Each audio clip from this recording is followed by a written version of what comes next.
Dane's brother was taking care of his money and was not good with it, right? Or is it a safe place?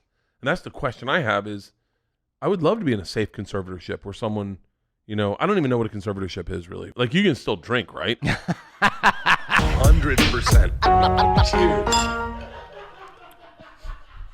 This episode of Two Bears, One Cave is brought to you by Bud Light Seltzer. Bud Light Seltzer launches limited edition retro summer tie-dye variety pack. You guys know we didn't have a summer last year and how much that sucked. Our whole world was taken from us, and now it's back. And Bud Light Seltzer has these new amazing flavors. Cherry limeade, blue raspberry, summer ice. Not only are these incredible, these are cold. We should crack these. Ice cold. We should if someone didn't but have surgery. Not only are these amazing flavors. I didn't know that they would ever do something like this, but they also went ahead and created ice pops. Let me paint your summer for you. You're in the pool. It's 98 degrees. You're living in Florida. Your wife says, honey, what can I get you? And you say on the slide, grab me one of those ice pops on the left side of the freezer. Yeah. She goes, you want an ice pop? You're like, yeah, the one that says Bud Light on it. Yeah. She comes out and goes, I got one for myself. And then she's sucking on it. You're sucking on it. You're in the pool. Everyone's sucking on stuff. Next thing you know, everything gets exactly while you drink. And it's only 100 calories for these. Do it. Both are available only for a limited time this summer, so hurry. You can get them delivered right to your door by going to budlight.com/delivery or pick it up at your local neighborhood grocery, convenience, or liquor store. This podcast and my next 3 months are brought to you by Noom. I will be leaning hard on Noom because I will be in a cast and I want to lose weight. And a lot of what Noom does is changes the way you think about food, changes the way you think about eating food. It's all about cognitive stuff with Noom. I've used Noom a lot in the past, mostly just to track calories. But what they do is absolutely a game changer. And I'm not going to be able to work out, I think, for at least a month. Mm-hmm. I'm telling you, I will be leaning on Noom. Noom's cognitive behavioral approach helps you unlearn bad habits and better understand your relationship with food. My relationship with food is pretty aggressive. One size does not fit all. Choose your goals, and Noom will personalize a weight loss program for you. 80% of Noom's users finish the program, and over 60% have stuck with their goals for at least a year. Dude, if you can keep it off for a year, you can keep it off forever. That's what they say. With Noom, taking care of your health is empowering instead of stress-inducing. Thank God. So I'm a stress-induced motherfucker. No need to fear ruining the whole program with one day off like Tom did when he had ice cream this morning. Noom will help you get back on track. You did have ice cream. McDonald's? Not in the morning. It was yesterday. Okay. All you need is a daily 10-minute check-in, no grueling early morning or huge chunks out of your day. Start building better habits for healthier long-term results. Sign up for your trial at Noom.com/bears. That's NOOM.com/bears. This episode of Two Bears, One Cave is brought to you by Saatva. We're huge fans of Saatva. They make incredible quality, environmentally friendly mattresses with award-winning customer support.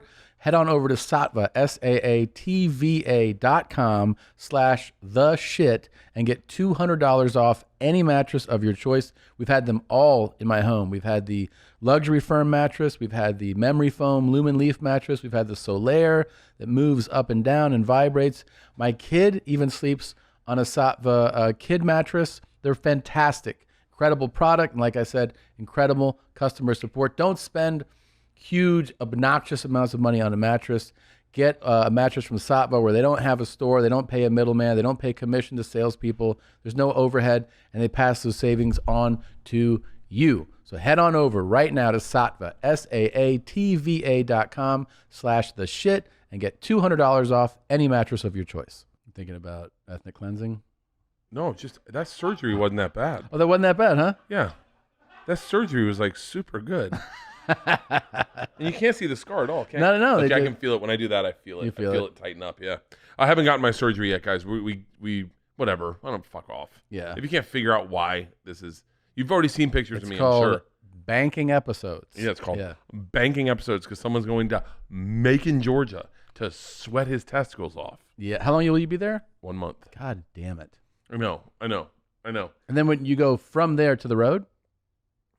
Yeah, no, I have a month off. I have a legit month off. Legit month off? off? Yeah, and you're coming to see me. I know, and I kind of want to bring Isla. Bring her. I want to bring Isla because I think she would. Because I told her, I said, I got Tom a Sea-Doo. She goes, Dad, I can ghost ride those, right? And I go, I don't think you know what ghost riding is, Isla. Can you walk on water? Like, how the fuck are you ghost riding a Sea-Doo? She goes, what's it called when you swing it out? And I go, I don't know. And she goes, Tokyo Drift. I Tokyo Drift those. And I go, yeah, I'm sure that's what Tom wants. You doing? I told you about the time she almost killed me on a wave runner, right? You can get worse hurt than this on a Sea-Doo. Way. You can get so fucked up. And you know, can I tell you? I used to try to write a joke about that. The definition of white privilege is a fucking wave runner, like one of those sea jet crafts. ski, really? Yeah, because you don't really need any talent. You just hop on and think you're killing it. Yeah, you do. Like you just hop on, you're like, I'm fucking great at this. Yeah. That's what it's like being white. You just hop on, you're like going, you're like, hey, I got a job at the bank. Yeah. How did I get this? Is easy. My dad got me the job. Row.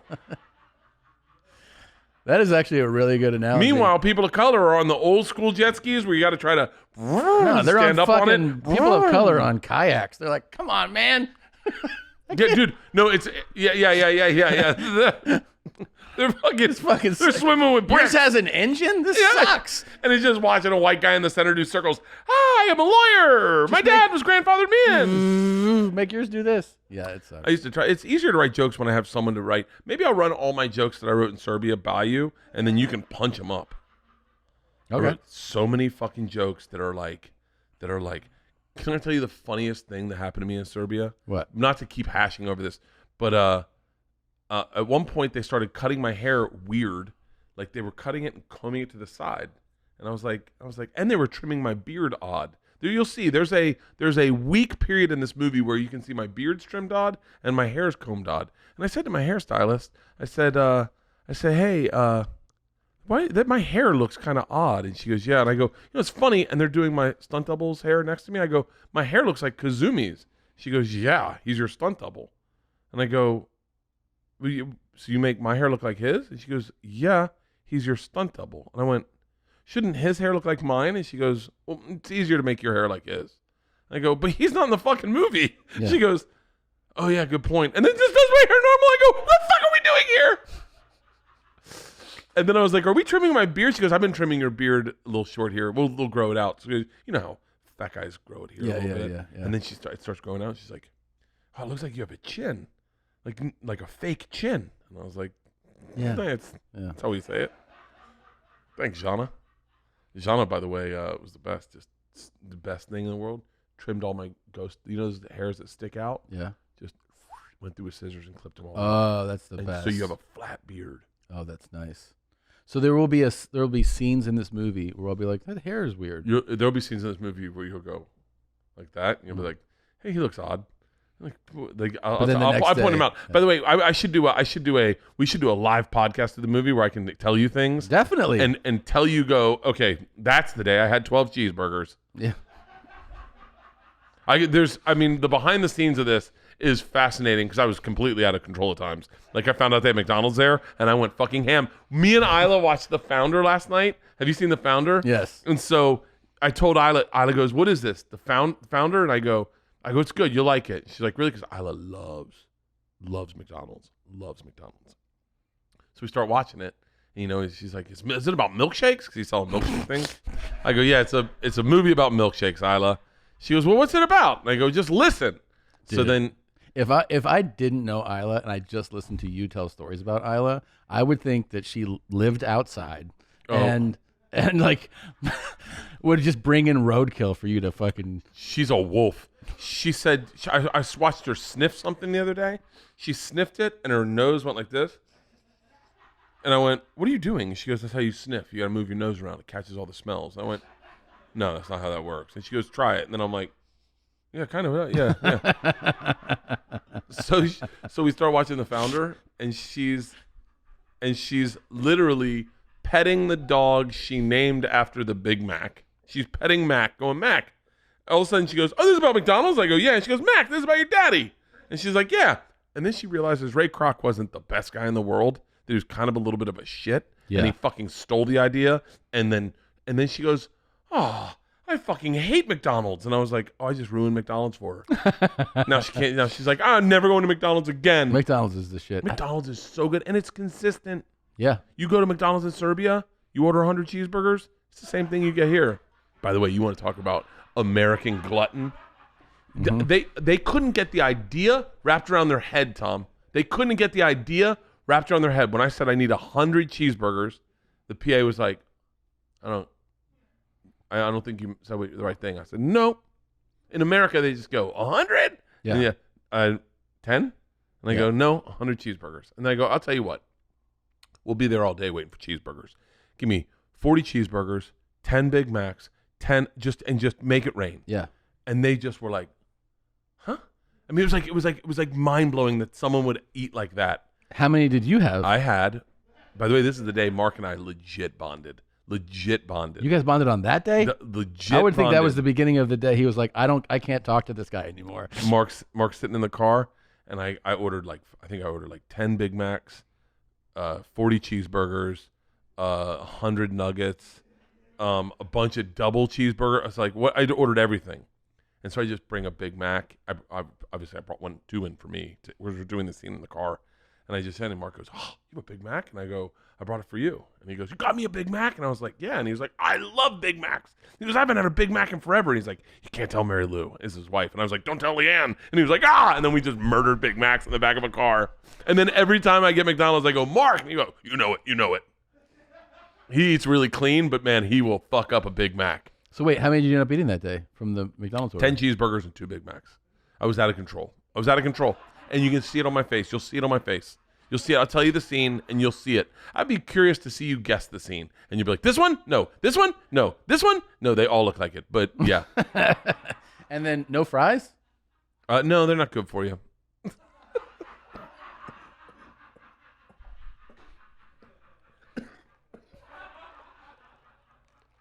By the way, I love oat milk. Oh, yeah. I really love oat milk. What were we talking about at the beginning? I feel like we were on a good path, and then we... Yeah. I forget. Hey, I want to know about. So one of the things that was really like making me like homesick was when I got to see you guys do the coolest shit in the world, like fucking Vegas with Chappelle. Dude, that was the best. Okay, start at the beginning and let me know every time my name came up. That was the best.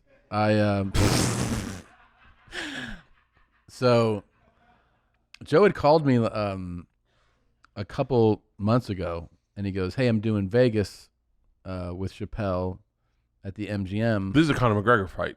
Conor McGregor fight too. When you and Donald Trump got to hang out. Exactly. You were sitting how close to Donald Trump? I'll get it. Okay, hang on. Okay, because we got Issa Rae, Donald Trump. First, I'll tell you this.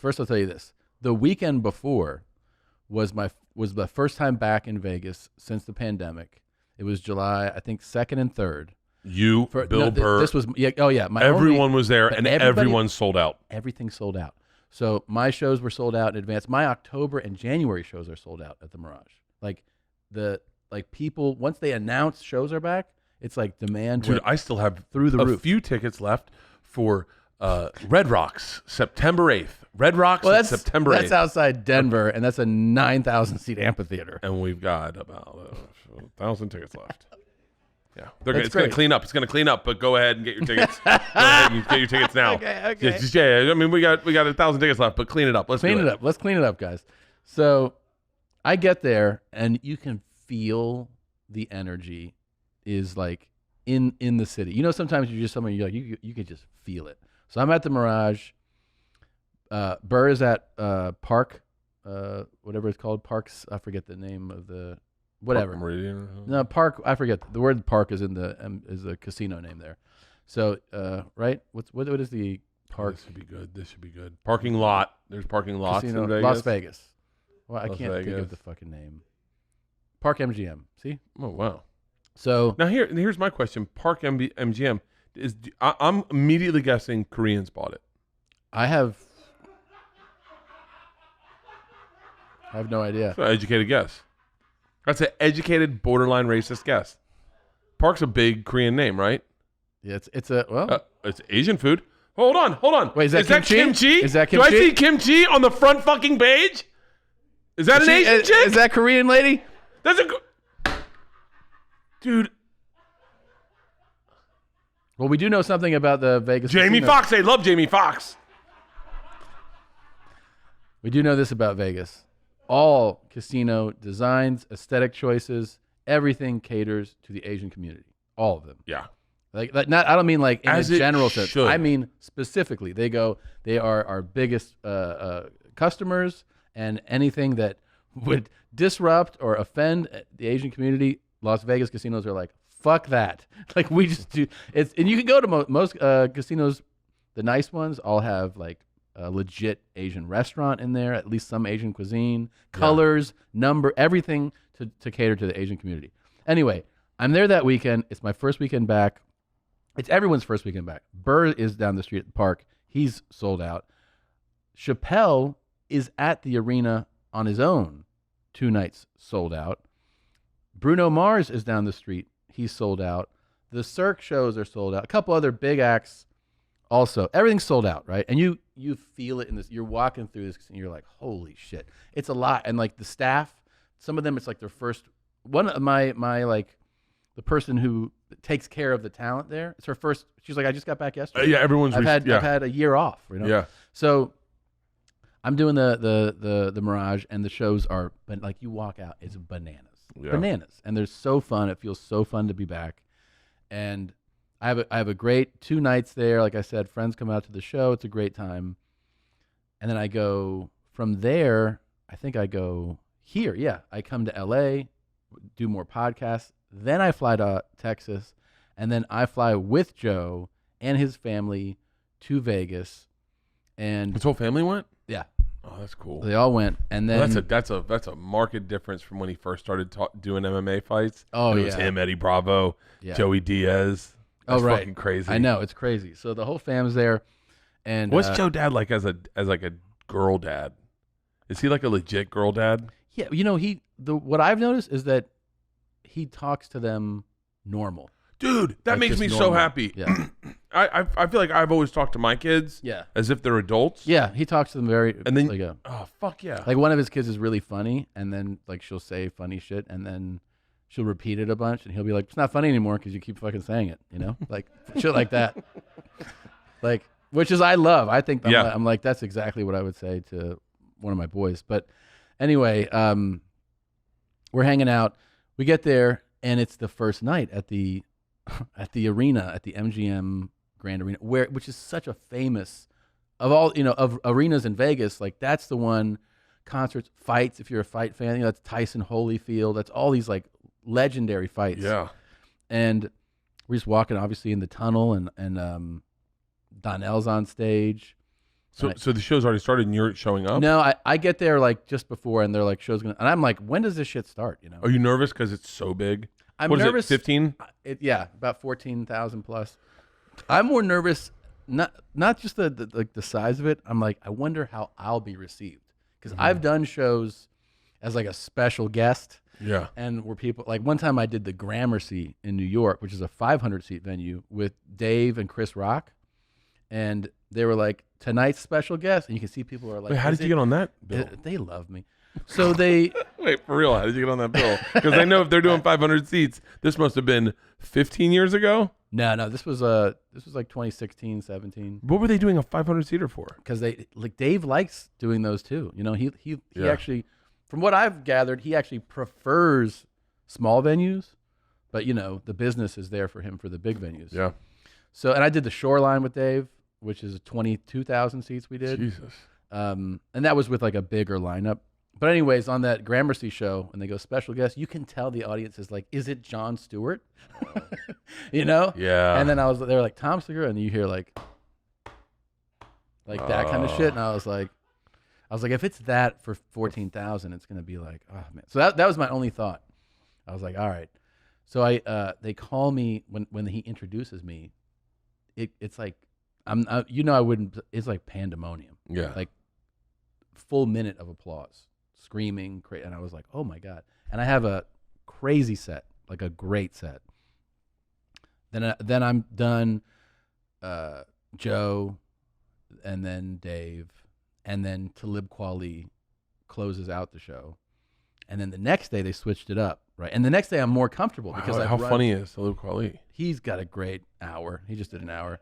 So guys just got it. I've never even heard of him doing this. I know he does a podcast with Joe or with Dave. Yeah, no, he just did a music set. Oh, he just. Oh, Yeah. oh, okay. Oh, that makes More sense. Yeah. My God, I can't. Yeah, that makes a lot more. So what we did the next day. By the way, it's not far off for Most Def doing a fucking. Most Def used to do stand up. Yeah. Okay. So like Most Def. Yeah. Like if you said it was Most Def, I would know he did stand up. Well, Maybe he. I don't even think he sings anymore. he doesn't. I don't think he sings, but raps. Mr. Whatever. Yasin Bey. Yasin. Fuck. I just dead named him. So the next day went like this. The next day was DJ Trauma and Talib opened the show. Did you go up to him and be like, "Hey, I felt playing basketball. I've had my fair share of trauma," and he's like, "Awa awa awa awa ching." Are these the jokes you wrote in Serbia? Yeah. Do you want to run through them real quick? Yeah. So DJ Trauma, and you were like, "Eh." Trauma?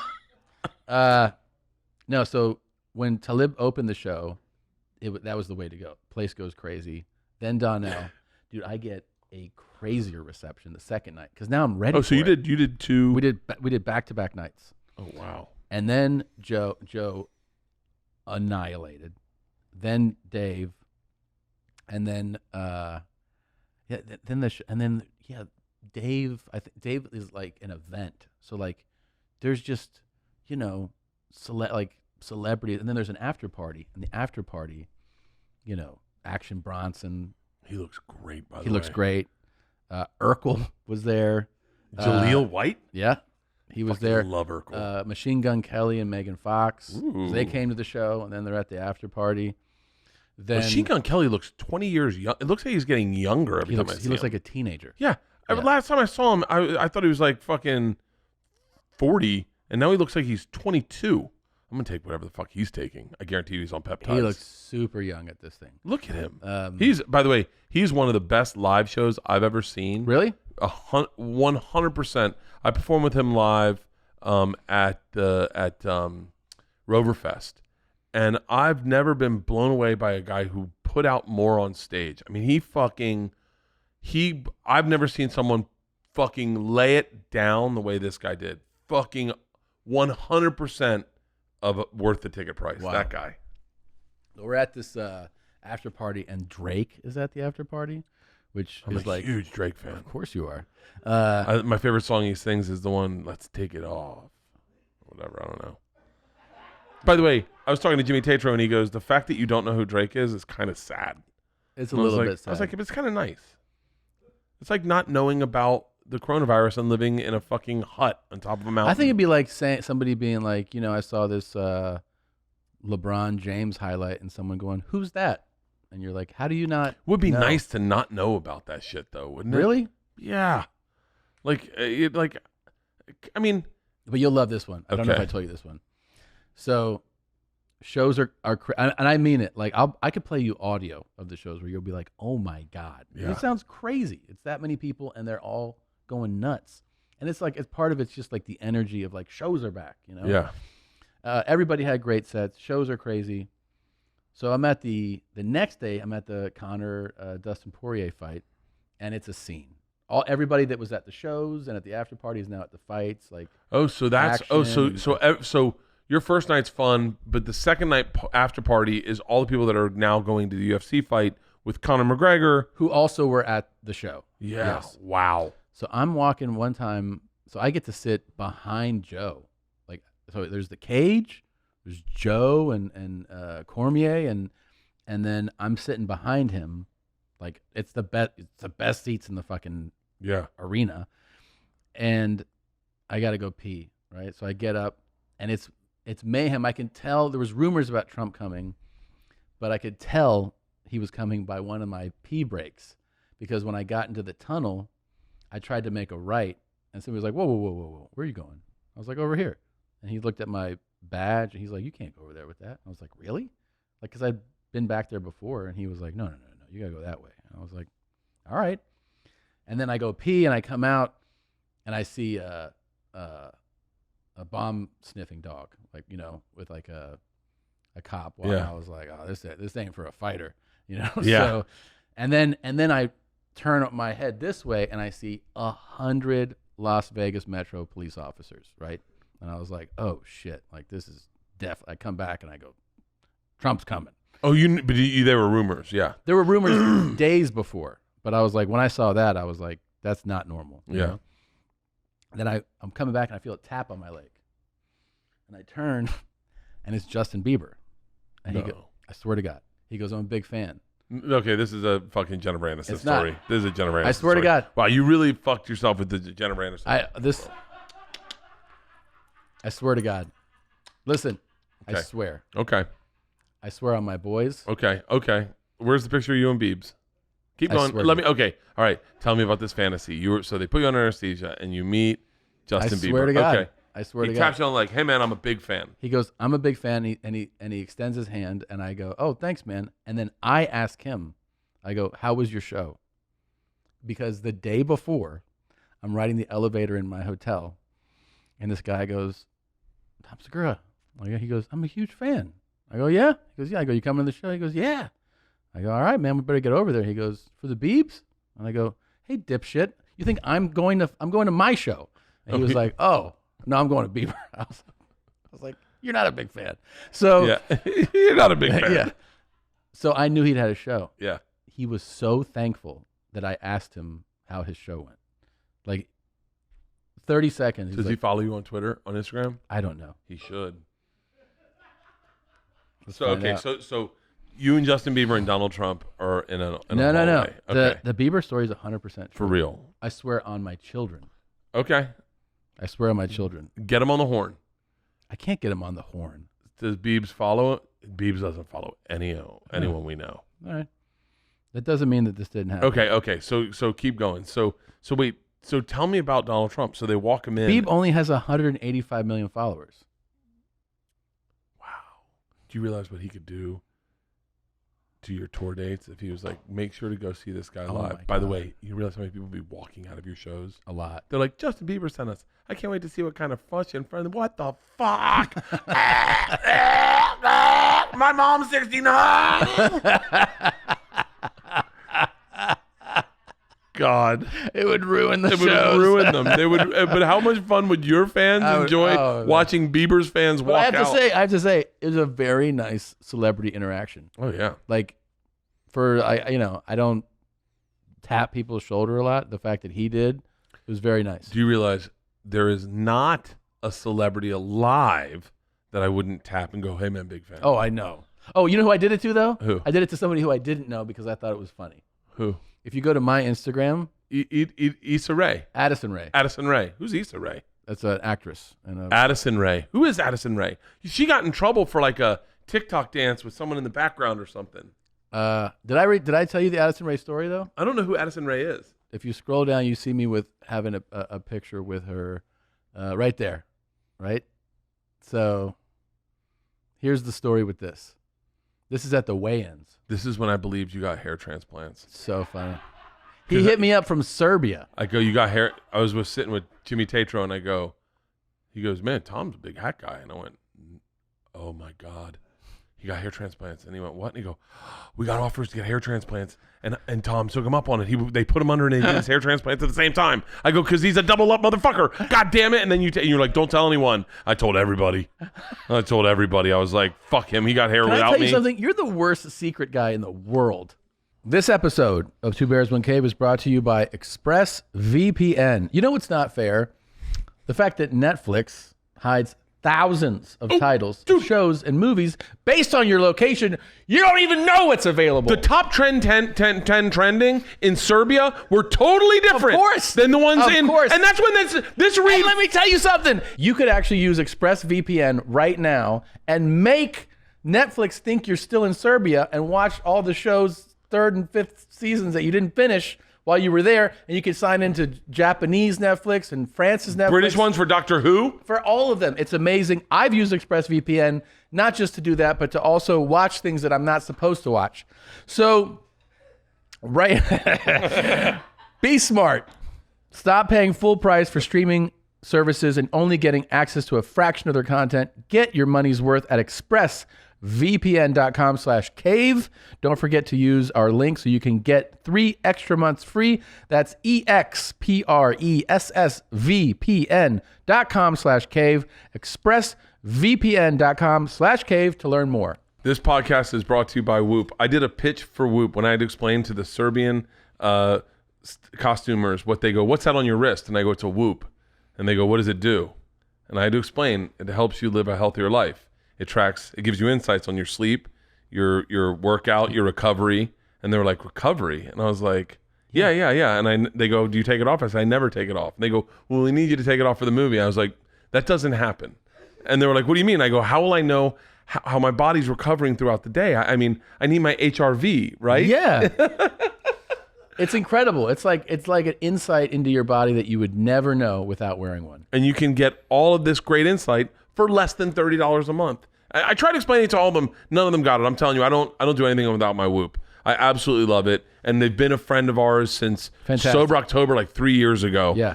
All our listeners, if you've ever been thinking about giving a Whoop a chance, now's your time. There's no better time than today. Our listeners can save 15% off a Whoop with the code BEARS. Go to whoop.com, that's WHOOP.com, and use the code BEARS at checkout to save yourself 15% off today. Know yourself with personalized recovery, strain, and sleep insights from Whoop. You can't keep I didn't do it, but you still are the worst. You want to hear how bad I am? You want to hear how bad I am? God, can you imagine telling him something of substance? You're like, I need you to keep the secret. He'd be like, I told Leanne and my agent and like the 6 friends that were in my car. I told someone. I'm trying to be very vague.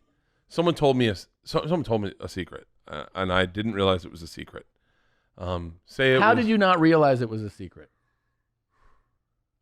I don't know. It was pretty private, and I started telling everyone. Right, I didn't realize it was it wasn't even a bad secret. It was like imagine if you said, I'm trying to make it bland so that the person would know, but not everyone knows. Hey man, I'm paying for this abortion, but no. Okay. Imagine if you said, hey, we're going to Christina's dad's getting remarried. We're gonna go to that wedding, and I was like, oh, okay, cool. I go, he's getting remarried. Like, yeah, fuck it. And then gives me a little bit of like the drama, and I go, wow, that's crazy. So then I go around and I go, yeah, Tom won't be here next week. He's going to a wedding. And then you come up, and then you go, and then this is the exact scenario. Pretend I'm doing it with you, but it happened to someone else. And then I go, so hey, man, you seem like you're in a bad mood today. And they're like, yeah, like what's going on? And then this person goes, I'm afraid to tell you.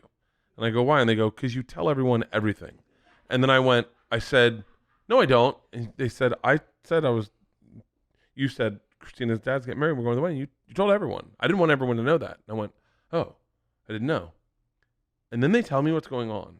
And then I get in the car with Andrew, and he goes, what was going on with ... And I go, man, did you believe that she said, this person said I can't keep a secret. And he was like, yeah, you can't. He was like, you're someone you need to establish boundaries with very quickly. And I was like, really? He's like, yeah, you're a boundary breaker. You don't know you're doing it. You just fucking pulled a China shop. And then I go, yeah, they said I can't say a secret. Anyway, this is what's going on with her. And I told him, and he goes, you just told me their second secret. And I went, oh my God, I didn't even know I did it. And he goes, Bert, he goes, and I was like, in my head, I was like, I didn't. And I think what it is, I think this is the way secrets work. Secrets are only as valuable as that person is to you. So, hear me out. So this is my theory. If you tell me a secret, okay, I told you a secret. Hold on. I told you a secret in the car for Starbucks. Told you a secret in the car for Starbucks. Tell me a secret? Yep. I remember the secret. Hey, please cut this out, okay? Okay, yeah. So please cut that out. So I told you a secret in the car for Starbucks. Right. Okay? Right. See here's how this works. Yeah. You are more important to me than the person that told me that secret. I got you. So I will tell you all my secrets. And this is why. So now ultimately you tell Leanne everything. Yeah. Yeah. Yeah. No, but now here's the difference. Certain secrets I couldn't. They're like certain secrets I can't tell Leanne because I know I can't trust her with them. Oh. Like Hold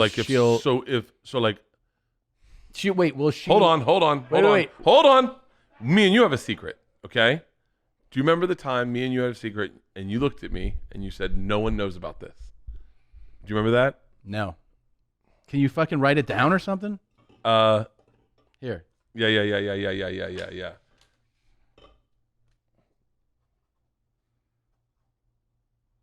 Oh yeah. Okay. Yeah. And you look at me and you go, no one knows about this. I go, no, Leanne never gets that secret. Okay, I got you. So that's how my brain works. Right. So like you're the most valuable person to me. So a lot of times you'll get all my secrets. Okay. And so that person that I told you the secret about, people below him don't get his secrets. Right. But people above him get his secrets. Right. Man, that's pretty shitty that I think that way. It is. Yeah. I think it's best if you don't tell me a secret. Yeah. No, by the way, I want you to know something. I operate basically if I go like I have a secret, I go like, who can I tell this secret to? And one of my first thoughts is always definitely not Bert. Yeah. I'm a good person not to tell secrets to. Yeah. Because I'll tell you, don't tell me your secrets. I'm not good at keeping them. Yeah. I'm bad at. But why do you think that you can't keep the secret? That's what's interesting. I have a relative who's similar. And my theory on this relative is that the person cannot resist the attention they get from revealing secrets. Ooh, that's a good one. So I don't know if it's. I don't. And I'm not saying that. I'm not putting that on you. I know about this person. As soon as you said attention. Yeah. Because I love telling a good story. Today I was backing up my car and I'd sprayed water to get the dirt off of it. Yeah. And the hose exploded in my hand. Didn't really explode in my hand, but it just broke in my hand. Okay. But as I was telling the story to me, backing out my car to you, I heard me say to you, the phone hose exploded in my hand, and I got soaking wet. And then I realized in telling you that story, you were going to see that I wasn't soaking wet, and you're going to go, did it really explode? And then I got into an argument with you about how I like to tell a story, backing up my car, and By the way, we've had this argument many times. Yeah, and I said, I need you to know how I felt in the moment. So that's why I'll fluff you up, because I need you to know where I was. And so I think sometimes with a secret, it's never out of the blue. I never go and like divulge. But if you start talking about something, I got a secret that leaks into that, I sometimes spill the secret. Yeah. I'm really bad with secrets. Yeah, I know this. Like, do you remember Ari told me a secret one time? Ari was really hurt by this.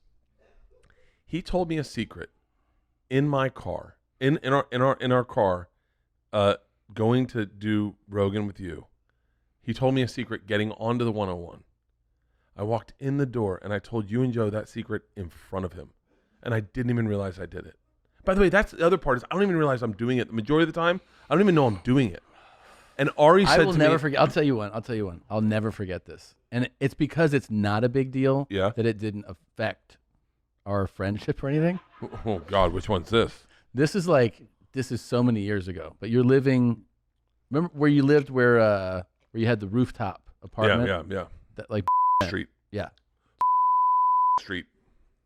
I don't know if you want to keep that. But we're in there, and I had a little argument with Christina. Oh. And I told you, like, when we were like hanging out, like we're having wine like on the roof or something. And I was just like, yeah, I don't even remember the detail. I was like, yeah, she says this and she says that. And it was just venting. Dude, the next day, we're just at our place and just like bullshitting. And then I think she was about to leave and she goes, oh, by the way, if you're going to complain about me to Bert, just know that he'll tell Leanne and she'll tell me. And I'm like, what? Oh my and God. she goes, yeah, he told her and she told me. And I was like, okay. All right. Dude. And it wasn't a big thing. Thank God it wasn't like a big thing. But I was like, oh, Bert. Jimmy Tatro told me a secret that I mean, this is so bad. We're in the pool and we're having a drink. He told me a secret, and I called someone and told them his secret in front of him. And he went, what are you doing? And I go, huh? I was oblivious, and he goes, I told that to you. And I went, yeah, and I'm telling it to him. And he goes, I didn't want him to know, or I would have told it to him. And I went, oh my God, I don't even know I'm doing it. But like, it was pointed out to me. It's impulsive. Yeah, I it's really bad. And it's also the part of what's, I think is, You know what it's like? You know what it reminds me of? What? It reminds me of telling a kid a secret. Yeah. Yeah. Well, I think like a fucking toddler. Where you're like, hey, and then the kid goes, I don't know. I just say stuff. By the way, here's the problem. Here's the real problem with me is I don't have any secrets. So like, yeah, I'll tell everything. That's right. And that gets me in trouble. Like that gets me in trouble is I tell everything. And sometimes you're supposed to like the way the world works is you should not tell everyone everything. Right. And when you tell everyone everything, sometimes it makes people uncomfortable. Right. And I don't know. Fuck, I don't know. I'm really bad. Like I use everyone's real name in stories. I mean, when I wrote my book, I remember there was this girl who texted me and goes, "Hey, I heard I got a shout out in your book." And I was like, in my head, I was like, I can't be good. And I was like, and then I just immediately was like, I'll pray to God she never reads the book. And I wrote back, yeah, nothing but good things. And then she goes, if by calling me loose in high school and a slut is a good thing, then thanks a lot. And I was like, but the best is sometimes, and I think this is like dudes I think sometimes hardcore people that party, because one of my buddies is like fucking legit alcoholic, drug addict. What's his name? Almost did. Almost did. And I was with him when I got the text, and he goes, fuck her. That's who she was in high school. It's not who she is today. And he was like, what? And he was like, have her text me. I fucked her. And I was like, yeah, because part of me is like, yeah, like that's fucking horrible. I'm doing it again. Like I should. I don't know. I wish I could be better at it. See, that's why I don't get invited to like fucking. Do you realize like I would be like, and then I was backstage and Drake was snorting coke. Right. And everybody be like, people be like, Bert, you can't tell everybody that shit. That was the big problem with that Tracy Morgan story. Is like I at a certain point I was like, I remember being like, I don't wonder if he didn't want everyone to know that he smokes. Or he first of all, to be clear, I don't think he smokes PCP. I think he was fucking with me, just to be clear on that story, because I feel bad. I feel horrible about that story, because he's like, it never happened. And I was like, no, it definitely fucking happened. Like, I can't make that story up. It's too good. It's too good. If I could make that story up, I wouldn't even need to put a name in it. I would have put someone else's fucking name in it. Fuck. But I was like, there's a fucking big black comic I partied with, like one of the biggest, and I've bit my tongue to not tell these party stories because they were so fucking hilarious. Will Smith, I tell the story about Will Smith taking me a fucking movie. That's where I met Biz Markie. R.I.P. to Biz Markie. Yeah. And I'm sure Will was like, hey man, that's my private time. Like, don't share that with everyone. Right. But it's a good story. And I go, oh, that was the secret? Yeah. Now you thought your dad thought he was going to butt fuck you? My dad thought he wanted to fuck me. Yeah. Yeah, because he was like, you want to go to the movies? And I was like, huh? He was like, yeah, let's go to the movies. I'll see you at Planet Hollywood at 7. I told my dad, and he's like, Dad, buddy, this is called the casting couch. A lot of these celebrities are so tired of pussy, they just want to fuck young boys. That's all that turns them on anymore. I was like, really? And he goes, I mean, I don't know. What do you think's more likely? You're so talented, Will Smith wants to go to a movie with you? Or that he's gay and he wants to fuck you? I was like, I'm getting fucked. And by the way, I'm sure you're that's why... You're getting fucked Big Willie style. Now... What were we talking about? Addison Ray at the UFC. Oh, yeah. Who is Addison Ray? Okay, so this is the best. This is what I do love stupid shit. So I'm at the UFC weigh-ins, okay? And I'm in the second row. That's the second row in the arena where the fighters get on the scale, you know, and they just flex and they... And Addison Ray is... So hold on. I'm trying to guess. She is a professional athlete of some sort, I'm guessing. Oh, okay. Well, you're going to find out here in a second. Okay. So she's in this like green dress. She's in a beautiful dress. She's cute. She's cute, young. How old? I'm guessing mid-20s or something. Too young. Okay. She comes in. 33 is my age. 33 is my age. That's what you'll... It's my age. I've determined it. You'll fuck a 33-year-old? It was 35, and then I met a 33-year-old, and I was like, it's 33. Okay, so she sits down in front of me with who is clearly a security guard with her, right? And we're sitting there. I don't think anything of it. My initial thought, because I have no idea who it is that this is a fighter's wife or girlfriend. Like okay, a big fighter. That's what it should be. Yeah, that's where my thought, right? Because she's like very pretty and she's sitting in the front row. Great teeth. She's got great teeth. Good eyebrows. Put like together. her nose. So as we're sitting there, a couple kids walk up and they're like, "Can I take a picture?" And a couple pictures are taken, and then by like the fifth person, the security guy's like, after the weigh-ins. So he starts sending people away. Oh, this is weigh-ins? This is the weigh-ins. Oh. So Damon or Marlon? Dad jokes all day today. Dad jokes. So I see all these people. I see people get a couple pictures in the row that I'm in. Yeah. And, like over her shoulder. Young people. Yeah. Kids. Yeah. So then I tap her on her left shoulder. And I go, "Hey, what about me?" And she's like, "Where's your kid?" And she's like, "What?" And I see her security guy, and he's like, and she's like, "Okay." Like, she's like, "Yeah." So she takes this picture, right? She takes it. She takes it with my phone. She takes the picture and hands me back my phone. And then she gives it back to me, and then Joe's wife is at the weigh-ins, and she goes, "Do you know who that is?" And I go, "No." So she starts laughing, and I go, "Who is that?"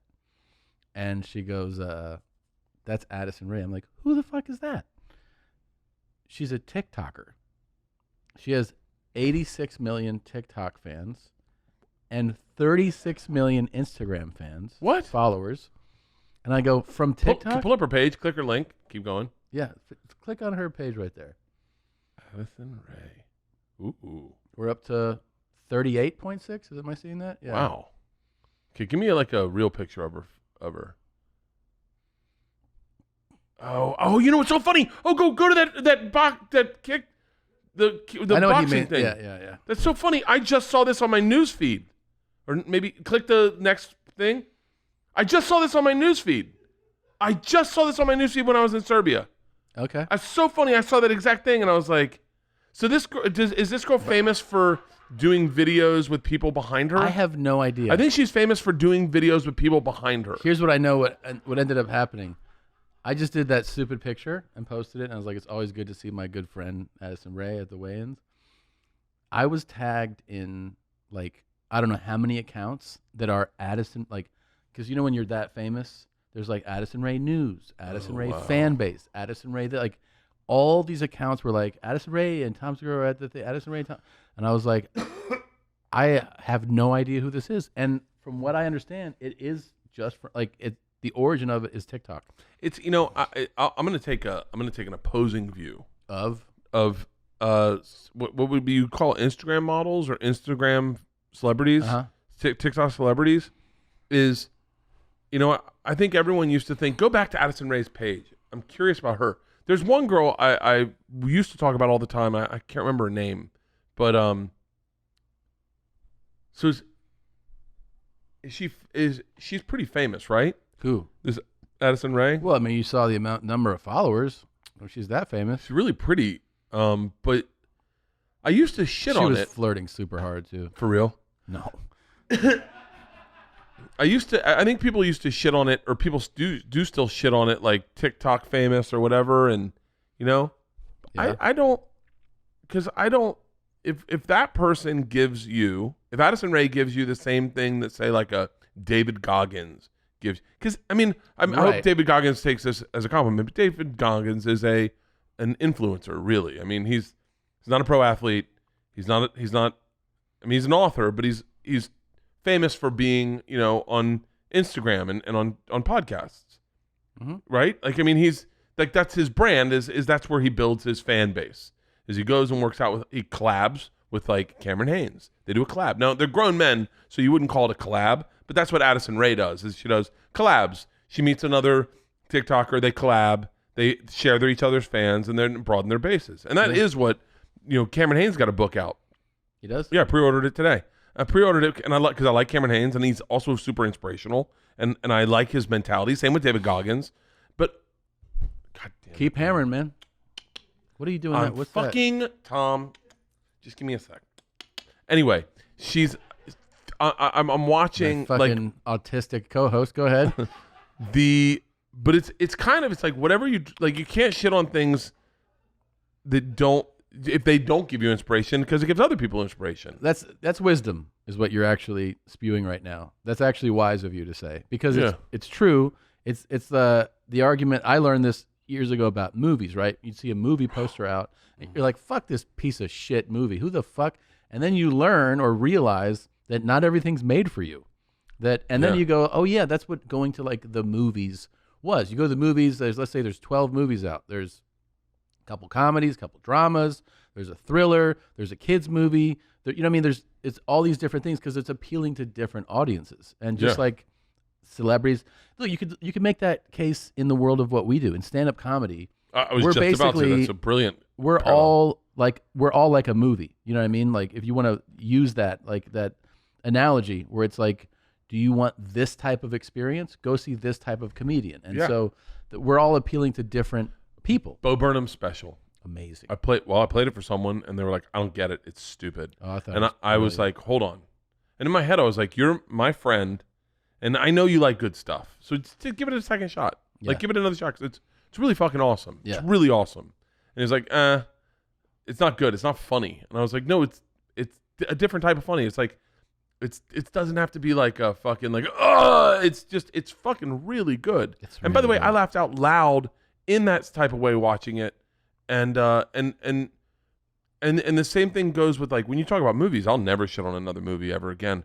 It takes so much to make a movie. You think to yourself, the fact that people just write off a movie, the amount of people that work on a movie, the amount of time that goes in a movie, the amount of money that goes into a movie, the amount of like blood, sweat, and tears go in a movie. You'll never catch me shitting on a movie again. I changed my tune a little bit after doing a movie about that, where I was like, everyone here is trying to make something good. No one's like going like, I hope this pisses people off. No, and you also realize, and you're realizing it now, and you'll see it when you go see a cut, and you're seeing it after it gets colored and mixed, and before audiences do, is that you're like, we all put a huge effort into this, and you also don't know, even if you watch it, you're like, wow, this is great.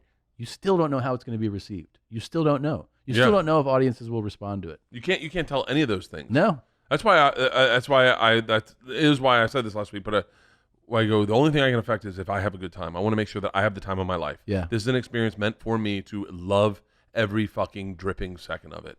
But the same thing goes for Addison Ray. Is like, there are people, I'm certain not a ton, but there are people that would be cynical to her success and go, but what have you done? You're just taking hot pictures in boots. But you're dancing on your TikToks. This podcast is brought to you by Tommy John's. I just got their new Apollo underwear. It's their newest and most advanced men's underwear yet. I got a pair too, and it said, "Hey Bert, I hope you enjoy these" on the card in the inside. Hang on, are you being serious? Yeah. I got a pair that said, "Hey Tom, I hope you enjoy these." Are you being fucking serious? I swear to God, dude, I love them. Yeah, they're great. The ones I wore, because we don't have blinds up in the new house, and we also don't have air conditioning. We just got it. No shit, right? God. And so I need to sleep in underwear because there's no blinds up, and I normally sleep nude, whatever. But I need to sleep with underwear on, and I didn't want to be hot. And these new underwear, I swear to God, it says it here, but I felt it, keeps you up to 7 degrees cooler than regular cotton underwear, and it's proven to keep you drier. This is why Tommy John's doesn't have customers. They have fanatics. Their Apollo underwear is soft, supportive, stretches for the perfect fit every day. Oh, and you'll love this. It even goes up to size 4XL.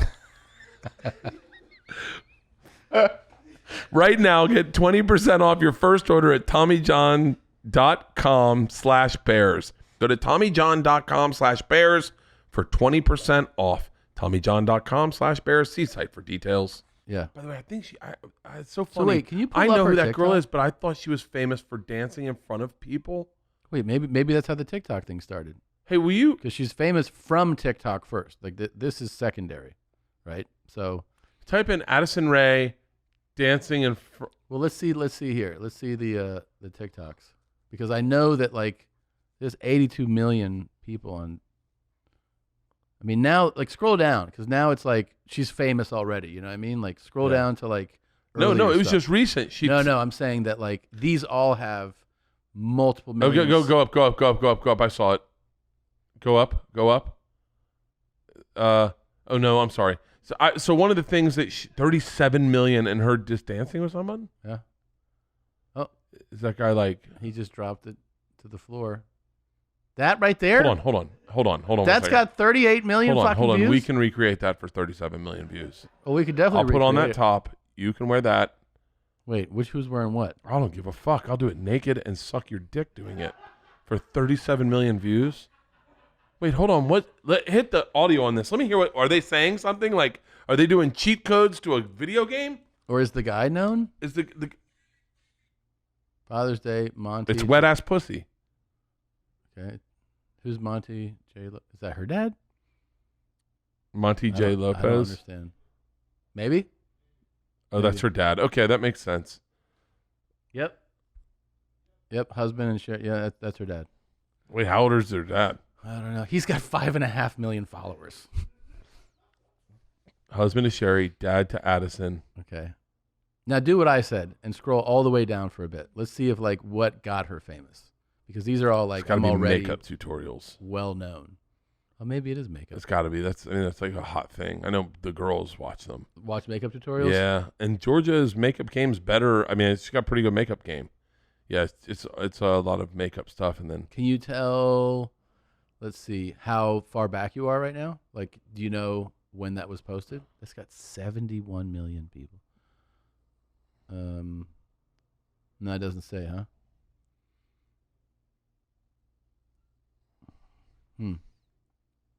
Yeah, I don't know, man. I guess it just exploded for her. I don't know. That looks like she looks definitely different here. Younger, you know? Hey, I know that dance studio. Hey, that's where I did. Hey. Yeah? That's where I did my dance. Click that video. Okay. Go back. Can you type in Bert dance video? I think that's where I did my dance video. Probably is. Go start it at the beginning. Let's see. Yeah. Yeah. That's the same fucking place I did my dance video. Well, you and Addison have a lot in common. That's crazy. Yeah. I wonder how many followers she has. Look at that. That's by the way, I'm just a TikToker. How many views did she get on this video? And they're all in masks. So they're going to rob a bank. 3.4 million. Not that many more than you. Not that many. I could teach you a few things. That's her. Well, who are the biggest TikTok stars? She's got to be one of them, right? Don't you think she's probably one of the biggest TikTok followings? There's cheat codes when you think about it, right? She's number 2. Charlie D'Amelio. What's crazy is I don't know anybody. Like, I wouldn't have known her name except for Will Smith, who fucked you in a movie theater. Number 8. Will Smith's got 47 million. It's crazy, huh? Yeah. I don't know. No? No, I mean, I don't know. What? I like Will. I just there's I don't know. There's certain things I don't know. I don't know. I wish you could be more vague. There's certain things that I haven't liked the way the universe has done him. Like I didn't like the Aunt Viv thing, where he had to apologize to Aunt Viv. I didn't love that. Okay. Did you watch that? No. I mean, I remember the actress switching thing, but I think I don't remember know. him apologizing. Oh yeah. Oh, Really? It was a big fucking deal, and it bothered me. That he had to. You feel That like? he had. Well, I don't know. He wanted to. I think he wanted to. See, here's what happens to me sometimes. Is I Pull go. up Will Smith Aunt Viv apology. I go. Did he want to? Did he really want to, or was it one of those things where you're like, oh fuck, I don't have to deal with this. Yeah, go right there. Which one? The preview. You can watch. You can have the whole interview. Oh, where he down. actually talked to her? He actually talked to her, and then she basically chastised him. By the way, I'm gonna be unfair about this. So realize that I watched it a long time ago. I watched it once. I'm a fan of Will's. I'm a fan of his. I'm a fan of his. So and so I got a little defensive of him having to apologize for what was childish behavior when he was a child and he was brand new famous and no one had done. Like I defended him on the across the board for like no one had set the fucking the life plan of how can you be a young African-American black kid in Hollywood who was a rapper, then transition into TVs, into movies, blow up, be the biggest thing on NBC's Monday night schedule, and then real actors who are like, trained actors have problems with you. I got defensive and I didn't like it. We can't play the interview. Sorry.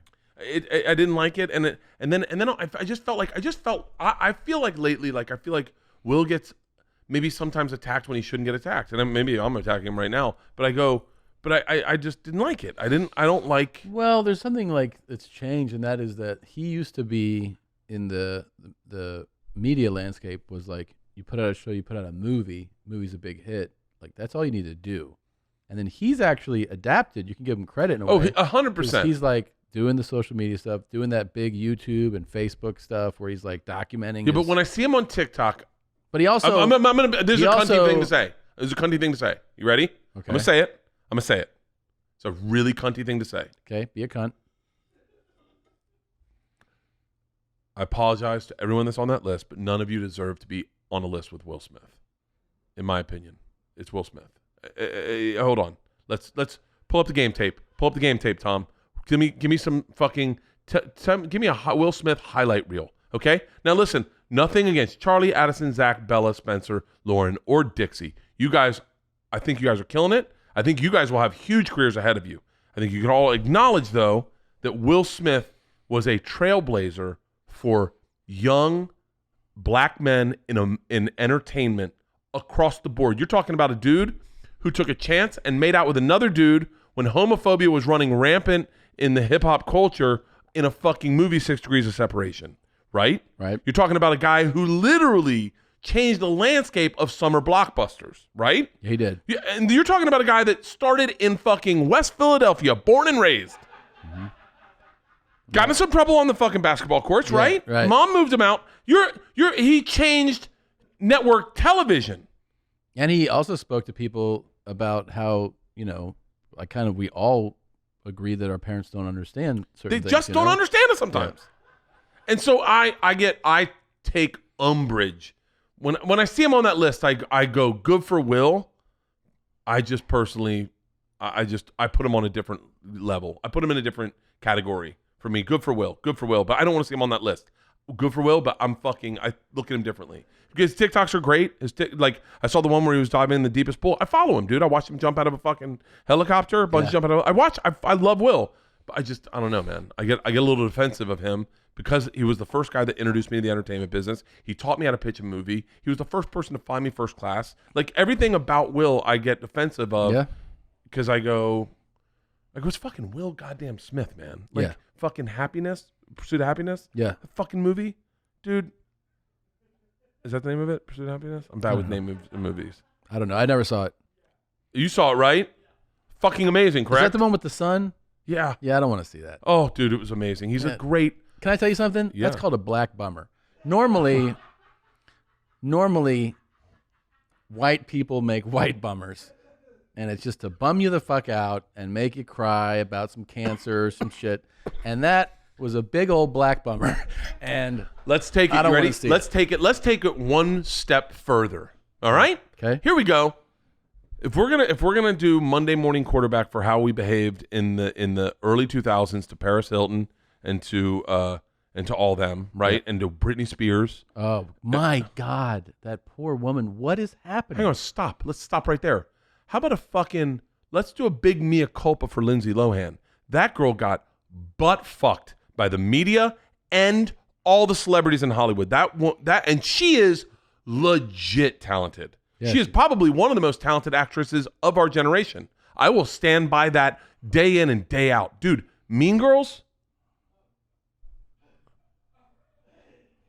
Is it not a fucking great goddamn movie? I don't know. Lindsay Lohan, and by the way, fucking Drumline. Drumline's a fucking banger, bro. Drumline is a great fucking movie. Great fucking movie. Dude, great fucking movie. Lindsay Lohan got trashed by a lot of those Hollywood kids. They all fucking fucked with her. I think they fucked with her because she was too young. And she is, first of all, she's gorgeous. Yeah. She is. Pull up a picture of Lindsay Lohan today. Gorgeous. I mean, beautiful body, all natural, beautiful body. Pull up a hot one. Go to her Instagram. There we go.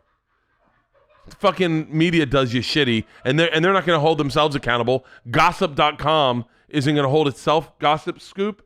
Gossip Coop? Gossip Copic? Gossip Puck? What the fuck does that say? Gossip Cop isn't going to hold itself accountable, right. But they're going to get a ton of clicks off of Britney Spears needs to get litigated. She looks cute, man. Okay, by the way, I'm going to take another unpopular opinion. I'm Okay. not going to on this one. I'm going to veer away. About Britney? You got it. Do you think she's doing well? No, I don't. She doesn't seem like she's well at all. She doesn't seem like she's doing very well. And that I haven't seen that. I heard that there's a documentary that kind of gives you a bunch. They tell you a lot without telling you like what her psych evals say, or obviously like that. But she looks unwell. Like she looks unwell in her Instagrams. Like she does. She looks like somebody who's like now. sick, Here's the question: is the conservatorship controlling her Instagrams and making her not look controlling unwell? her? No. So maybe she should. If she's trying to win her I freedom back, agree. I would hop off Instagram. But if you're not well, you don't know that. Why would you know but that? I think the whole argument's being made is that Britney is 100% fine to run her money. Well, I understand what you're saying, but since she doesn't seem well, I will speak on behalf of a person who should be in a conservatorship. Okay. You? Me. Yes. I shouldn't be in control of my money at all. I should not. I would sign that petition. I've spent recklessly before, not realizing what I'm spending on. Really? Yeah. Like what? Go to a bar, and next thing you know, it's $6,000. And you're like, oh. $6,000 at a bar? I'll show you a picture. It was a fucking fun night. It was a fun night. You want to see a picture? Where was it?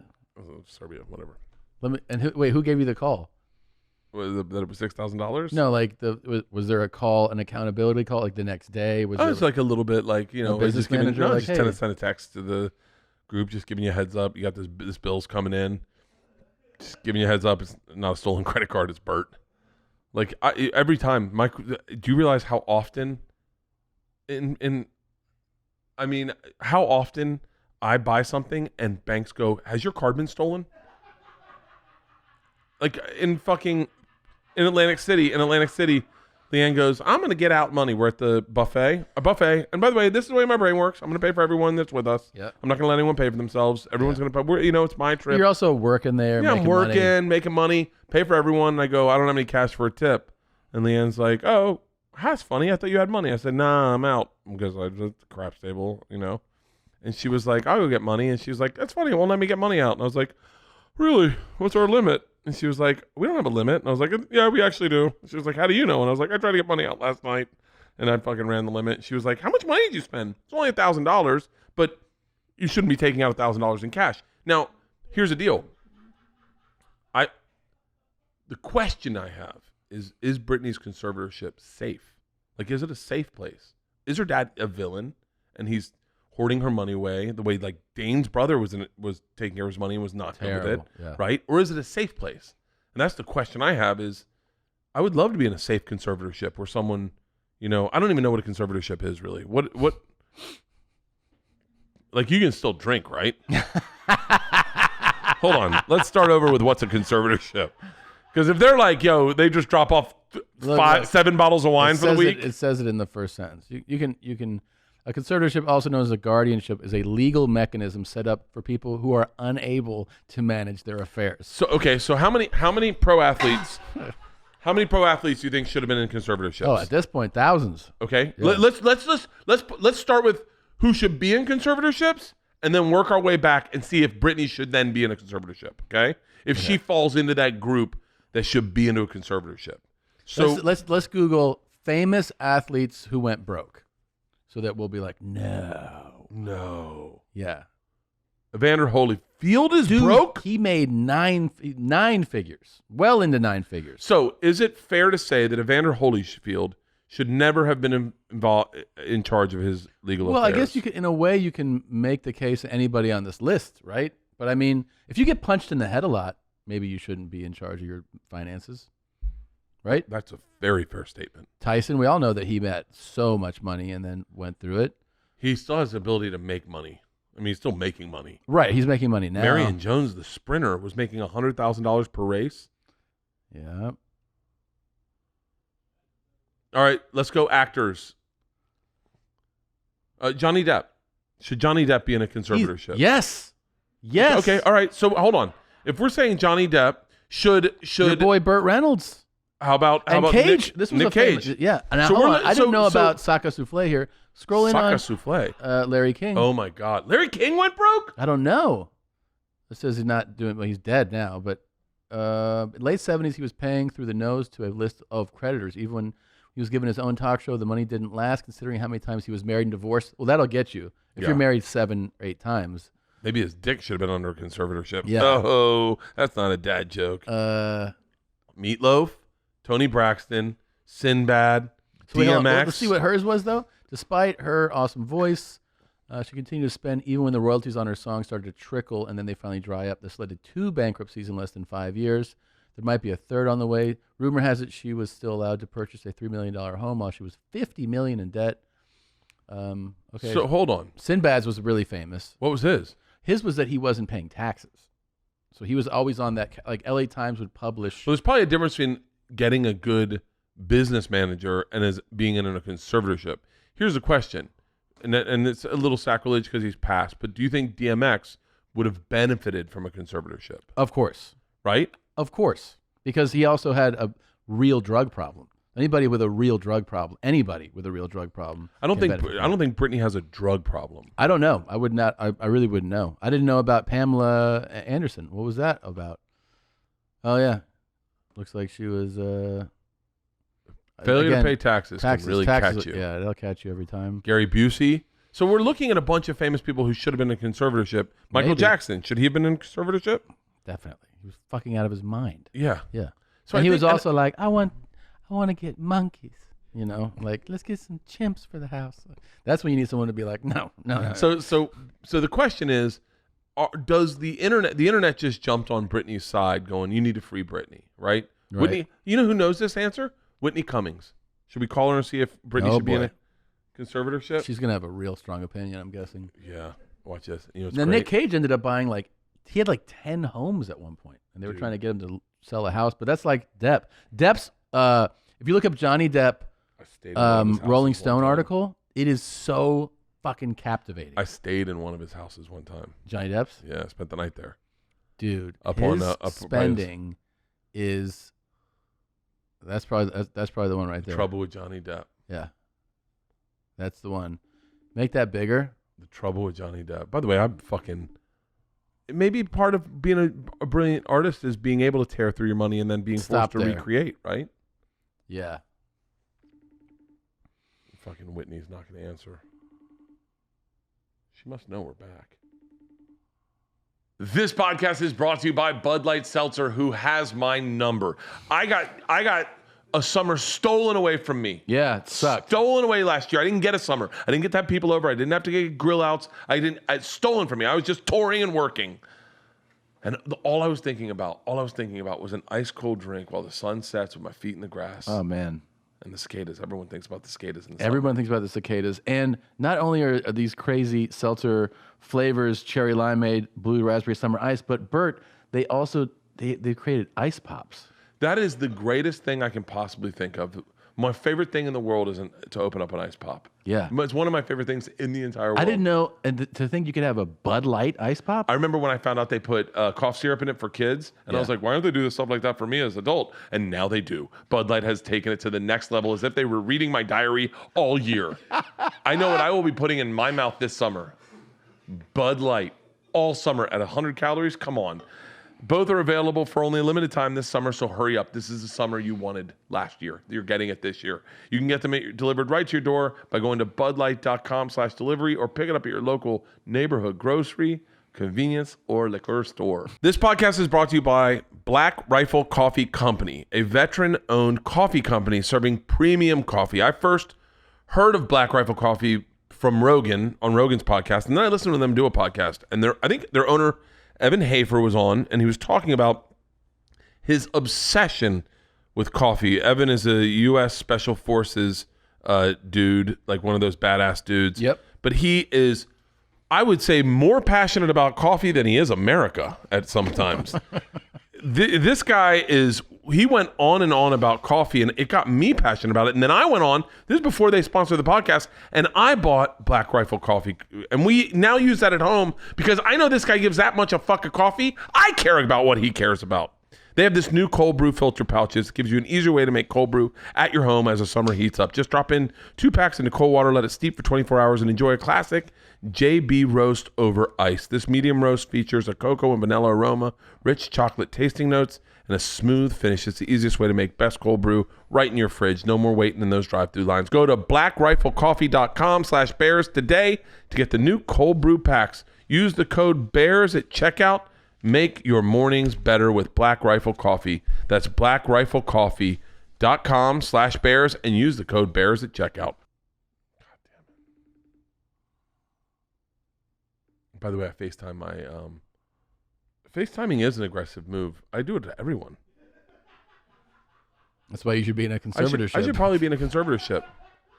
Well, there's just some highlights from this. 'Cause I remember I flipped out when I read this article. It was amazing. He has made $650 million in his career at the time of this article. It's not that impressive, and I'll tell you why. So let's think it out, right? So that's pretty big. Yeah, that's pretty big. I was just trying to do the math, and I was like, because I base everything on what You're Sebastian makes. almost Like, because Sebastian made like $20 million one year or something, right? Yeah. And I was like, okay, so then, like, I figure I just work it from Sebastian, and I go, how long has he been working? Right? Yeah. He's been working since 21 Jump Street. Long time. Okay.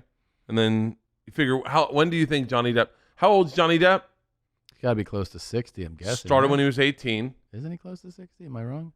He's 58. Started when he was 18, right? Right. Let's say he started making millions when he was 25. Okay. So 25 years. So like 30 years, basically. 30 years. It's not that, I mean, you know. That means consistently every year you're making like $20, $30 million a year. But really only Pirates of the Caribbean were the big paydays. Well, let's go. No. Stay where we were. By the way, and I hope none of this is coming off slanderous to Johnny Depp, Lindsay Lohan, or Britney Spears. Scroll just a little bit. So here's some highlights, okay?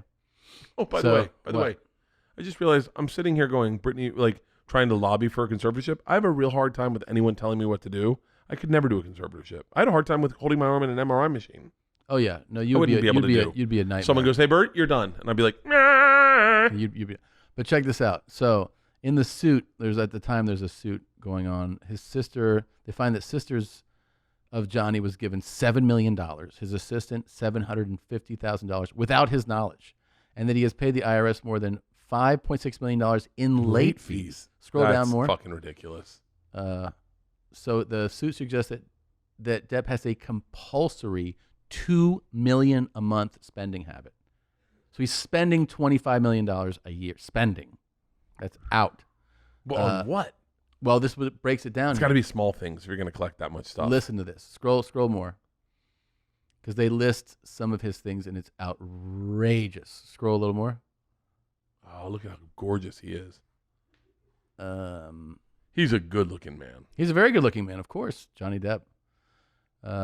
Cruise ends in the conversation. Depp trying to pull his own tooth in a restaurant while at dinner with Stella McCartney. Yeah, I bet he's... So, yeah, he loves smoking. He loves wine. There's a whole thing in here about his wine habit, and like how many homes and things that they tried to get him to get rid of, and he was like, no. But maybe that's how the sausage is made. That might. If you want to get part of it. If you want to get great actors, you gotta let them be crazy. Like, we haven't heard any good songs from new songs from Britney, right? No. So maybe this conservatorship's stopping the art. And then here's the question: is the art more important than the person? Like, do we care more about a good Britney Spears song that's fun to dance to and brings you a smile to your face than her well-being? Well, because I don't think you can have both. Real well, in that case, you mean? Yeah, I mean, it's like look, some artists, in order to create the art, they hurt other people, right? We'll use Harvey Weinstein as an example. I know he's not an artist, but you get what I'm saying. Yeah. Some artists hurt other people to get their art. That's how they do it. That's how they operate. That's their thing. It's funny. And then some artists hurt themselves. They hurt themselves to make the thing they need to make, right? Yes. What's more important, the art or the artist? Because candidly, 95% of the people don't really care about Britney Spears. They don't care about her. No. They just want to, tweet about her. Well, they honestly care about the music that they first cared about. It's the music. Yeah. And that's not the artist. That's the music. That's the art. Okay, so here's some other stuff here. Okay, Depp accused his management firm of taking $34 million in loans in his name as a result of mismanagement, with the final result straw being a $12.5 million hard money loan engineered to his longtime attorney in 2014 at 10% interest. He has been hardly paid any down. Scroll more. More. I'm wondering if this is the same article that I was referencing. Because they also said he was a big fan of what's the Hunter S. Thompson? Yeah, he spent like $3 million to shoot him out of a cannon. He says it was 10. Well, I mean, when you're looking for a write-off, I'm sure you say it's whatever. Yeah. What's that next picture? I just want to see more pictures of Johnny Depp. Hunter S. Look at how good-looking he is. He's a handsome dude. Look at those cheekbones. I mean, really. Do you think Hunter's fucked up there?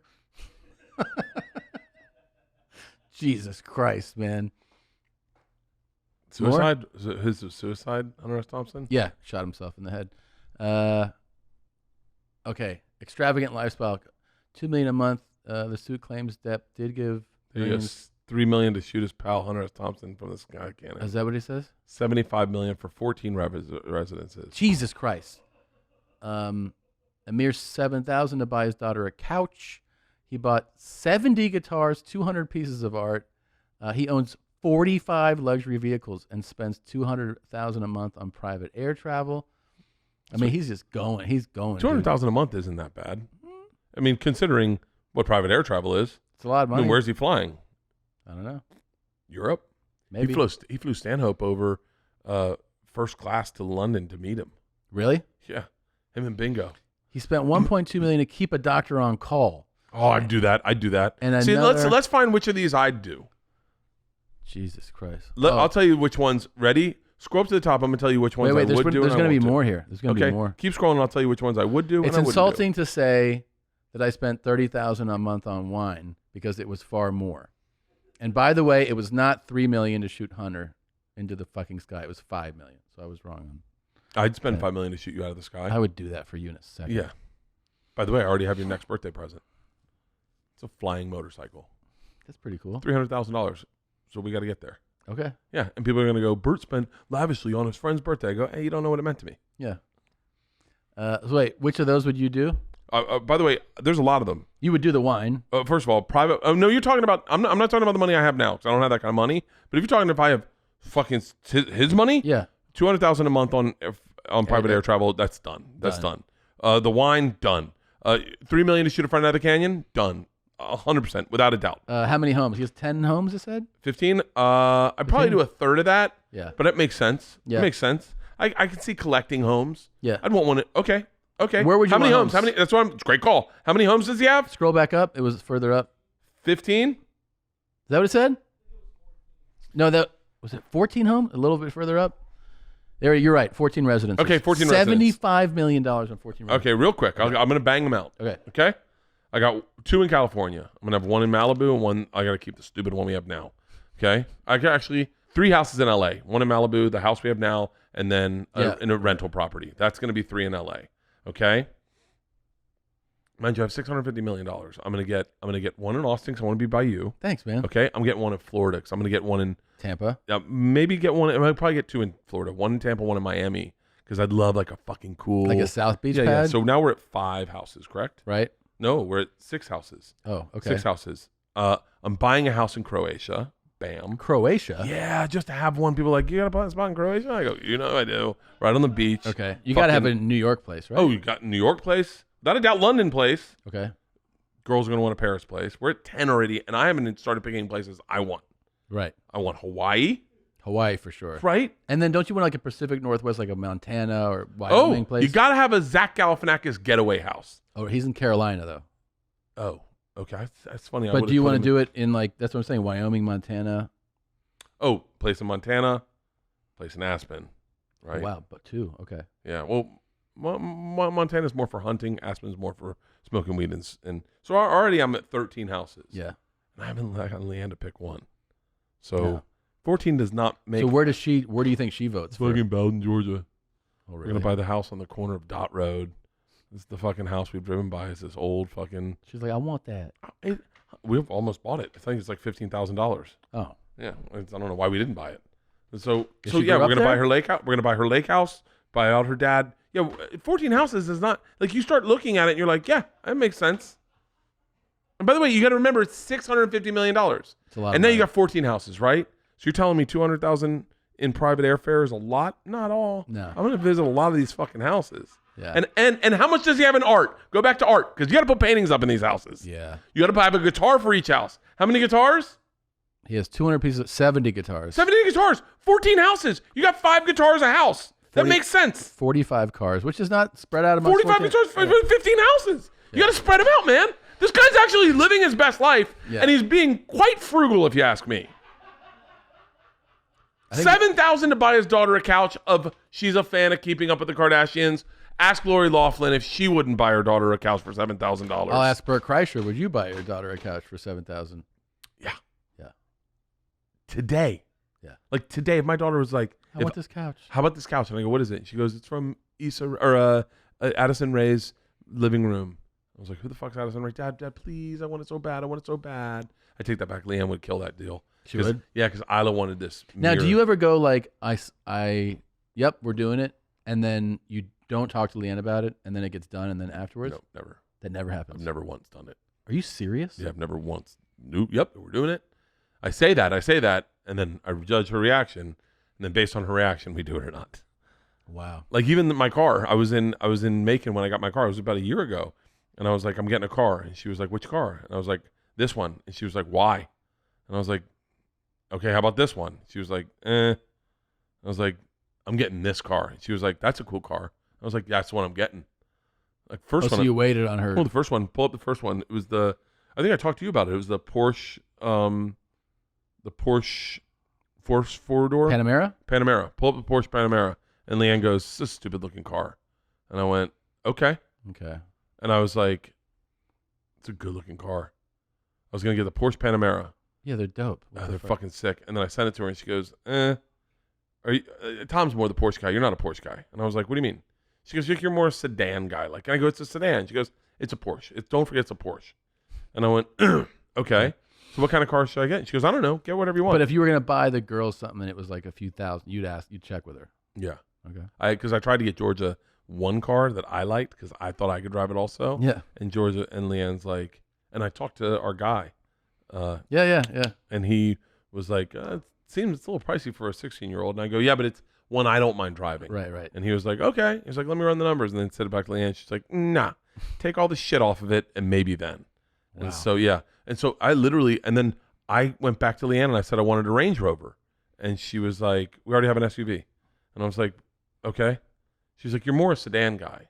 So I sent her the car I got. And she goes, that's a good looking car. And I was like, that's the one I want. Okay. I think she, After 2. sounds like she fucking pulled those strings. Oh, yeah. Fuck. Hilarious. Johnny Depp's not doing that bad. And can we be the ones to start? Dude, this is how we go viral. You ready? Yeah. The people that go viral are the people that start a movement, right? Okay. Start a hashtag, start a movement. I think we should be the ones to get Lindsay Lohan back into major motion pictures. Wait, speaking of, you really want to try that? Yeah. I want to show you something first. Okay. Instagram. Pull up Magic Johnson on Instagram. Because we're talking about spending crazy. So he has roughly the amount of money that Johnny Depp should have, which is like over $600 million. Wait, his Instagram's Magic Johnson. No. That says Magic Johns. Oh, yeah, that's, Yeah. Wait, which one did you pull up? He pulled up like, Johnson. No, this isn't Magic Johnson. He's only got 2.5 million followers. But scroll down further. Further. Wait, I've seen Further. this. Is he Further. still on vacation? Yes, that's my point. Yes. Okay, stop.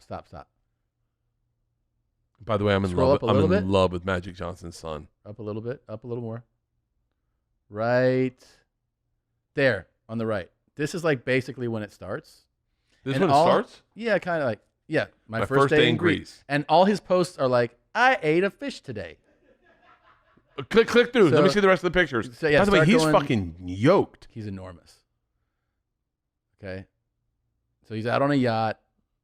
in Greece, and you're like, oh, cool, it's Magic Johnson. Yeah, Oh, he's by the Pink Palace. he's okay. Then it's like the next day, he's like, I'm working out on vacation. I'm officially on vacation, and I'm working out. And you're like, that's cool, man. Like, love it. You're having a great time. Go to the next one. Then he's like, last night we had the most unbelievable grouper. And By the way, I love that he. Can I tell you? He looks. This is what's adorable about Magic Johnson. Go back to that picture. It's super sincere. It's super sincere. This is what's adorable. You're never gonna take like Magic Johnson didn't grow up with money, right? Right. But now he's one of the richest men. Oh yeah, so loaded. But what's so great is that he wrote his own caption. He wrote, "Last night we had the most unbelievable." This is like a dad post, Yeah, right? it totally is. And then he wrote, "Fresh grouper caught the same day," not realizing the vast majority of people in Greece are eating fish that are caught that exact same day. Like a lot of people that are on a yacht will catch a fish and then it's not. That's not the most amazing part of that. Like that's not the. It's not noticeable to be like it was caught. We caught it and then we ate it. Yeah, like that's what makes that. I just post noticed, great. by the way, that somebody, the first comment underneath it says, "What are we supposed to do with this information?" Who is that fucking person? What an asshole! Who is that fucking person? I love that A60? guy. I might start following. I might start following him too. By the way, a good sniper fucking comment. Click his link. I want to see his page. It ain't like this. It's private. No post. Of course. All right, keep going. Go to the next one. Okay. A beautiful day in Ithaca. Okay. Go to the next one. Oh, he has a lisp? Go change that one. And then, so he starts bringing out family. Who's he with? Well, this is a wife, and I think maybe the two friends. Two of their good friends. Keep going if you would. And then it starts to be... Sam Morrill's there?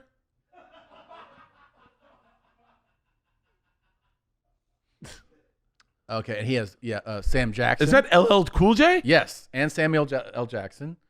And I think... And it looks like... Wait, who's the other guy? The light-skinned dude. Who's that guy right in the middle? Sam Jackson, LL Cool J, and who's that guy? Click on the picture and see if he's tagged. Bo Cal. And there's Rodney Pete, Holly Robinson Pete. I don't know who that is. But he anyway, looks familiar. dude, so this is like, that's July, what does that say? 3rd? 3rd. Dude, he was posting 3 weeks late. Like, it's the best vacation ever. This guy, and people are coming and going on the vacation. He stays on it. How do we become friends with Magic? They were in Greece, then Italy, then he's in France. Keep going. Now you can like kind of page through them. Look who we ran into. Like it's one awesome. Now they're in Capri, Italy, right? Friends shopping. He's like, we went shopping. Samuel Jackson. Happy July 4th. It's happy birthday. So that's the guy who you were asking for. It's his birthday today. Just me, Sam Jackson, and LL Cool J. What do you think they talk about? How fucking good the grouper was? I don't know. Look, he's like, hey, man, we got grouper again. Yeah. And it was caught the same day. The same day. And then... He's like, I found these white people. Still in Greece. He's in great shape. I mean, dude, he's... Look at this meth addict. Have you ever seen him in person? No. I saw him one time in a restaurant in person. He's 6'9". No way. Yeah, and he's got to be like 2. Is that you? That's what I thought. How much does that look like you? I mean, that's the comment there. It looks like Tom Segura. So it says that? It does look like Tom Segura. Yeah. I really thought it was me for a second. But anyways, this continues, man. So keep going. It's the best. Can you get a picture of his son? His son is my favorite thing in the world. He comes on the vacation. Yeah, just keep doing that. Keep clicking. I love the confidence. James Harding? Yeah. And who is that other guy? Oh, just keep going. He keeps working out. Who's that? That was his daughter, I think. Keep going. His daughter's fucking hot. No offense, Magic. Cookie? Is that Cookie? That's Cookie, yeah. Man, Cookie's a good chick. Yep. Everyone should be lucky enough to get it. I love his son. By the way, what's that outfit? Zoom in on that outfit. Looks like it's maybe... Is that Gucci? Yeah, I think so. I love his son. His son's a big dude. Big, man. I mean, Magic's 6'9". He's 6'5", probably. Yeah, maybe. Dude, I don't know what it is. You know what it is? This is gonna come off. I'm sure it's gonna come off bad, but it's like refreshing to just see like someone live their life like that. Yeah. You know, like because I feel like I do that with my life. You know what I mean? And to see that is becoming the norm is that you get to just do what the fuck you want to do, and people celebrate it. But can I say something else I love about this? I do appreciate somebody who just goes, I embrace and love. Serbia. Embrace and love my child no matter what. I think Yeah. it's fantastic too. I also love somebody who's a huge success, Magic, Yeah. who's living up a vacation. I love yes. a vacation where you just go, I'm all in. Let's go for it. Love it. I'll tell you what, man. I'm gonna give Magic so like this is not gonna make sense a little bit, Okay.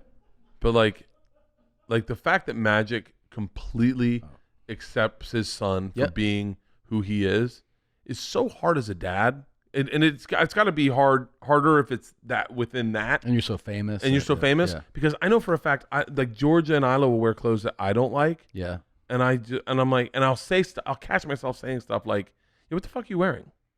And it's like, and it's just like, they both dress like hippies, like they dress like really baggy clothes and like combat boots and like just outfits that I go, what the fuck are you wearing? And I catch myself saying that to my daughters, and I go, the fact that Magic Johnson is just who the fuck he is and lets his son be who the fuck he is and celebrates him and puts him all over his. I mean, I've taken pictures with Isla and I was like, yo, get fucking change fucking clothes. You look like you're homeless, and that's fucking hard as a dad, and that's fun. I bet Magic Johnson would love us. Do you think I bet he'd get our sense of humor. You know? Like more like a gallows humor. I bet if we just said to him, "Hey, Magic." My thought, Yeah? he'd click more with you. You think? Yeah. Why? You kind of you do bigger broad strokes, you know? Oh, yeah, I can see Magic being like, "You're more Larry Bird guy." Yeah. So I'm more Magic, you're more Larry Bird. I think so. Do you think if we went to dinner with Magic Johnson and we went to dinner with Larry Bird together, Mm-hmm. do you think we'd just start pairing up with them and you'd see us just be like, yeah. And then I was like, fuck him, right, Magic? And he's like, yeah. Larry Bird is a savage. Is he really? All the stories about. Are you getting more phone calls? American Samoa. Why are they from international numbers? They're all international.